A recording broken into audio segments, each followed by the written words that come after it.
Hello everybody, and welcome to Pants's Shadow Priest Rotation Guide. This is a long video, but all the rotation information is in the beginning. Everything else is just explaining why we're doing the things that we're doing. I definitely encourage you to listen to those sections, as they'll help you learn and master Shadow Priest, but they're not imperative to improving your play. So if you just want the rotation information, then skip to your desired section using the timestamps in the description below. I have a beginner rotation guide, followed by a more advanced rotation guide. So no matter your skill level, this video should help guide you down the path of darkness as you succumb to the shadows. Before we start, I want to talk about some add-ons that make Shadow Priest infinitely easier to play. The first, and my personal favorite, is called Plater. Or really, you can use any nameplate add-on, that's just the one that I've used for the longest. What this allows you to do is see your dot duration and track debuffs on any target by looking at their nameplates. This is incredibly important once you start having multiple targets that you are multi-dotting, or maybe you need to keep a debuff, you need to keep misery on another target. So just having a nameplate add-on that allows you to track these things is really important. The second add-on I'd recommend is either Quartz, Gnosis, or any weak aura that allows you to see ticks of channeled spells in your cast bar. When we talk about Mind Flay clipping in the advanced section, having one of these will be crucial. And finally, Weakauras. Weakauras allow you to track a variety of things, as well as being very useful on boss encounters themselves. But if you have a centralized little Shadow Priest thing, like I have here, then you can track your cooldowns, you can track your mana, you can track your debuff uptime. It's not entirely necessary, but it does make your life a lot easier to have a centralized location for the most important information you need while playing Shadow Priest. Alright, now let's hop into the beginner rotation. For the beginner rotation, I'm going to assume that you're just starting out on your Shadow journey. We're not going to be sweating over details and min-maxing the class to the fullest. This section is purely to learn how Shadow plays and be able to hold your own in any dungeon or raid. I'm going to keep this short and sweet and give you a simple cast order and priority system. In your opener, cast Vampiric Touch first, followed by Devouring Plague, Mind Blast, a fully channeled Mind Flay, and then Shadow Word Pain. The priority system for the rest of the fight is maintain all of your dots, so if any of them fall off, recast them. Cast Mind Blast on cooldown. Cast Mind Flay when dots don't need to be refreshed and your Mind Blast is on cooldown. Use Shadowfiend when below 50% mana, and if you're ever in a position where you're running and you can't cast Mind Flay or Mind Blast, for example, use Shadow Word Death. As you get more comfortable with Shadow, you'll start to understand the best times to reapply dots. But what if there are multiple targets? When there are 2 to 4 targets, we want to work on multidotting and mind searing. Multidotting means casting your dots onto multiple targets at the same time. And mind sear is an AOE ability that when cast on a target, hits the surrounding targets in a 10-yard radius. Note that it does not hit the target you've casted it on. Mind Sear is only stronger than Mind Flay when it hits at least 2 targets, meaning there must be at least 3 targets grouped together. If there are only 2 targets, then dot both up and pick one to Mind Flay. When it comes to multi-dotting, you only want to dot a target if that target is going to live for most of the duration of the dot. So when there's a pack of small enemies, something that has less than 20k HP in a 5-man dungeon, it's not worth it to use dots even if there are only 2 to 4 targets, because they're going to die so quickly. But if they have 50k HP, it may be worth it to put up Vampiric Touch on each target, as it benefits from haste and will get close to full value if they live around 12 seconds. Since Shadow Word Pain does not benefit from haste, it's a lower priority spell when it comes to multi-dotting, as it does less damage over time.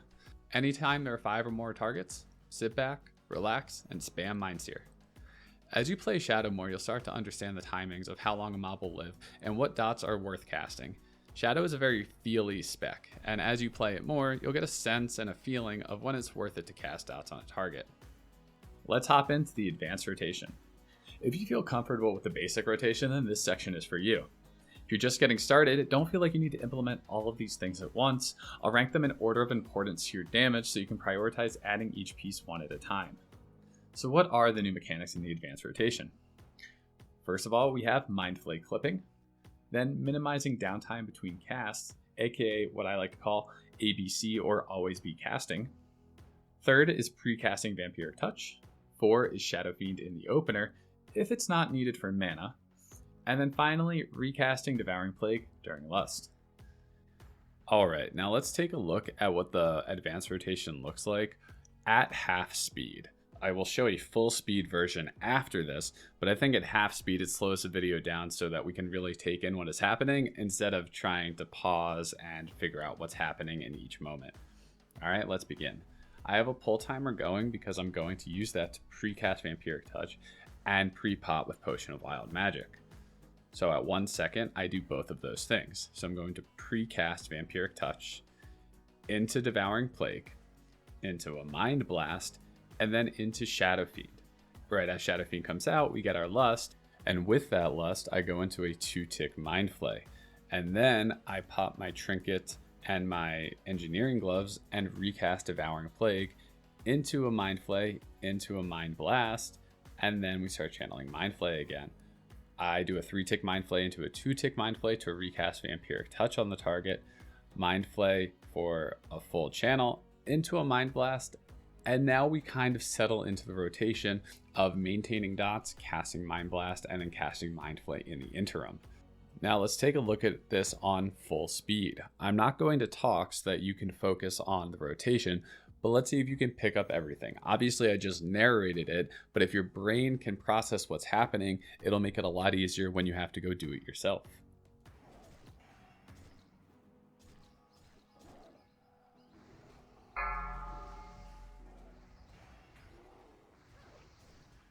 Five, 4, 3, 2, 1.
Let's talk multi-dotting. Now I'm going to show you what it's like to maintain dots on 2 targets, but this is going to be done on dummies. Obviously they don't have health like normal raid mobs, so that's something to consider is the amount of time that these things are going to be alive when you're actually dotting. That's not the point of this exercise though. Here we're just trying to maintain 100% uptime on our dots or as close to it as we can get. So this first target is going to be my kill target. It's the one that I'm going to put Devouring Plague on and maintain single target on after all of my dots are up. So that's really the goal here, is to maximize 1, dot uptime, and then 2, single target uptime on our main target. You can see I reapplied Vampiric Touch because that was falling off. I then cast Mind Flay to refresh Shadow or Pain on the second target, and cast Vampiric Touch on the second target to refresh that as well. I cast another Mind Flay, and I see that Devouring Plague is about to fall off, so I cast that. And that's kind of it. You just go through this cycle of single target rotation, reapply dots, single target rotation, reapply dots. And this is something that I would highly recommend everybody practice, because in practice, you know, you're not going to have mobs that live for this long. But if you think about Ulduar, if you've been in there already, then you know that the two like stone guardians, that there's a couple different sets of them in the circular portion of Ulduar that Ariaya patrols around. So you're going to have a few instances where you have 2 long-living mobs that you're going to probably want to multi-dot, but one you're going to want to focus with your single target. So it's good practice. You know, you can practice there, you can practice on dummies, but try to get as close to 100% dot uptime as you can. What about when you want to multi-dot 4 targets? I'm now going to show a similar video, also at half speed, of me multi-dotting 4 targets. So the first thing I put up is Devouring Plague into Vampiric Touch, and then I spread Vampiric Touch to all 4 targets. Shadow Pain is the last dot I put up because remember it has the lowest value. The fact that it doesn't benefit from haste means it ticks once every 3 seconds instead of being reduced further. And then at this point I'm mind searing, and the reason for that is because I'm pretending that these 4 targets are stacked. Obviously they're not because they're dummies, but in practice, in a dungeon or in a raid, if you had 4 targets like this, your tank would have them all grouped together. I then reapply Vampiric Touch as it falls off all the targets and go back to mind searing. I don't worry about refreshing Devouring Plague or Shadow Pain because it's kind of assuming that the mobs are close to dying soon and we're just going to finish them off with Mind Sear. If these mobs were at 30 to 40% health, you would just continue Mind Searing because you're not going to get a lot of value out of reapplying dots. I would highly recommend coming to your favorite capital city and practicing whether it's 2 targets, 3 targets, or 4 targets, just juggling some dots and seeing how long you can maintain close to 100% uptime for. Mind Flay clipping. There's one main reason why we clip Mind Flay at 2 ticks, and it's to cast another spell that has a higher damage per cast time than Mind Flay. Considering Mind Flay is our filler spell, it has the lowest damage per cast time of any spell, usually. I'll talk about the exception in a minute. When do we clip Mind Flay? The first time in our rotation is going to be in our opener after we reach 5 stacks of Shadow Weaving to cast Shadow Word Pain. We wait until we have 5 stacks of Shadow Weaving so that we can snapshot that 10% shadow damage onto our Shadow Word Pain, and hopefully that lasts for the entire duration of the fight, assuming a single target encounter with no phase changes. So the next time we clip Mind Flay is when we start a cast of Mind Flay, and Devouring Plague has less than 2 ticks worth of Mind Flay on its duration on the target, or Vampiric Touch has less than 2 ticks plus its cast time on the duration. So what that means is immediately after the second tick of Mind Flay, we would recast Devouring Plague or Vampiric Touch to make sure it's back up on the target after the final tick occurs on that target. And for the most part, we clip Mind Flay at 2 ticks to cast Mind Blast. This is not always true to maximize DPS, and I'll link resources in the description to the Shadow Priest Discord, where Lanello has created beautiful charts explaining when Mind Flay is worth clipping for Blast. In current gear, Mind Blast is worth being casted the majority of the time, but as we get further into Wrath of the Lich King, this will change as our haste and spell power increases. Next is what I like to call your ABCs, or always be casting. This section's primary focus is on minimizing the downtime between all of your spells, but more specifically is anytime you cast a Mind Flay, you can't queue a spell into it. You have to press the spell after Mind Flay is finished or after the second tick of Mind Flay if you're clipping it. The sooner we press that spell, then the sooner our next spell is cast and we start dealing damage after that Mind Flay has ended. The problem is though, if you try to cast it too early, you could end up actually interrupting the Mind Flay cast before that final tick occurs. And if this happens a lot throughout a fight, will lead to a lot of lost damage. Now there's actually a great tool in the Shadow Priest Discord where you can upload logs and select a fight, and it will evaluate the time between your casts. It'll let you know if you interrupted Mind Flay and missed a tick, or if you're taking too long between your Mind Flay cast or your Mind Flay and then whatever spell comes after. It'll tell you the DPS loss attributed to all of these things, which is really helpful for improving your play once you begin to really notice these things. This can add up if you're consistently missing a spell or if you're taking too much time between your spells. So I'll include a link to this tool in the description. So really the crux of this is that although minimizing your downtime between all of your casts is important for maximizing your DPS, if you're a little too trigger happy and hitting that next spell too early, that can also lead to a DPS loss. Next on our list is Precasting Vampiric Touch. This is pretty straightforward, and unfortunately in Ulduar it can't be done on most of the fights.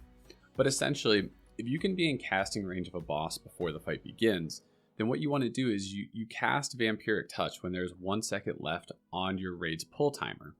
Why? Because this gives you a free global before the fight starts to maximize misery and dot uptime. This is important because it sets the foundation for your opening rotation. Now, if you're unable to get a pre-Vampiric Touch off on the boss, you still want Vampiric Touch to be your first cast on that fight, but you're going to move everything back 1 global. And what I mean by that, your Shadowfiend, which you're trying to get out before Lust, is just going to move 1 spot up in your rotation. And that's because your Shadowfiend needs to be cast before Bloodlust, which brings me to my next point.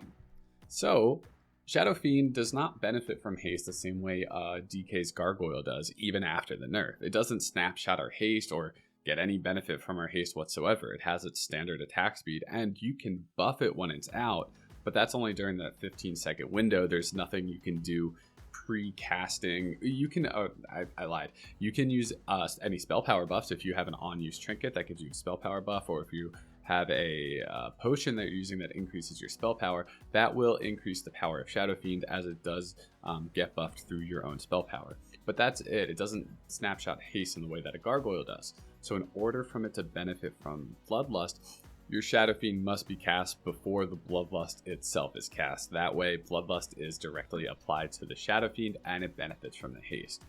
So bringing this back to precasting Vampiric Touch, if you're not able to precast Vampiric Touch, again, that's still your first cast, but now your Shadowfiend will be third in your cast sequence instead of fourth after Mind Blast.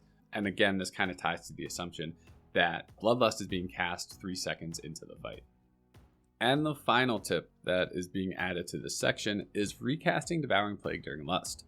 So once Lust is cast, and we've casted Shadow Word Pain in our opening rotation, we want to reapply Devouring Plague. This is because a lusted Devouring Plague does damage much faster than a non-lusted Devouring Plague. And we should probably have some trinket procs rolling into this second cast. This is higher DPS than waiting until your first non-lusted Devouring Plague falls off the target. Depending on your haste, your fourth cast of Devouring Plague should be falling off around the time Lust is ending. This allows you to snapshot Lust onto your fifth Devouring Plague, as it'll be casted near the end of the Lust window. If your fourth Devouring Plague isn't near the end of its timer when Lust is ending, I'm not sure if it's worth it to recast Devouring Plague to extend the duration of the dot with Lust. It's possible with the tier 8 2-set bonus that this has higher value, but it's not something I personally do if the remaining Devouring Plague timer has more than half its duration left. But this is really just a guess on my part. I'm sure if you ask around the Shadow Priest Discord, they could give you a better answer, but this is just a little bit of feely crafting that I've done on my own. Overall, Shadow is a lot to think about in order to maximize your DPS, but the more you play, the more it will feel like second nature. It's almost like a dance as you find the rhythm and create the muscle memory in your fingertips. If you're someone who is just starting to get into parsing, or even moving up from the beginner side of things, take these steps one at a time and don't try to learn too many optimizations at once. I'll be creating more Shadow Priest content in the near future, so make sure you like and subscribe to stay up to date when those videos are published. You can feel free to drop by my Twitch or message me on Discord, where I'm happy to answer any Shadow Priest questions you have or just enjoy a friendly chat. Anyway, my name's Pantsface, and I'll see you in the next one.